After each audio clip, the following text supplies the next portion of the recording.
Father Hudson's is a kind of charity that is open to seeing what needs are out there. And if it's not being met well or sufficiently well by a statutory service or another charity, then it might be right for us to become involved. In 1932, Father George Hudson, he delivered a paper to the National Conference, Child Welfare Conference, called Some Ideals.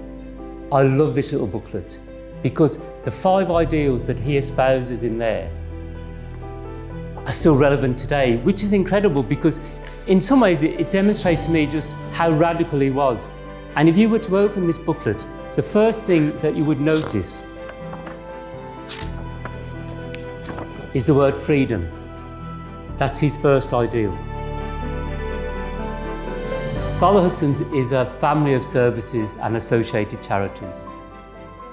And I use the term family, I know it's often used, but really we are heavily involved with associated charities. We're involved in about 18 different services and they range, the spectrum goes from a service that is completely run by volunteers with a little support from the centre, to our care home St Joseph's, which has over 100 staff, paid staff, some volunteers, and 59 people who live there at any one time. So it's a real spectrum. I find it easier when I talk about our work just to use one of my hands and say there are 5 themes to our work. Homelessness, asylum seekers and refugees and migrants, people who are older and especially those who have dementia, children and young people, and people whose lives are affected by disabilities. Each of our services, whether it's small and completely volunteer-led or large, matters, otherwise we wouldn't be involved, and they capture in a way the way that we have professional paid staff and very able, talented volunteers who run projects, the services, so we're very blessed in that way. If I had to describe the strengths of Father Hudson's, it would have to be the staff and the volunteers.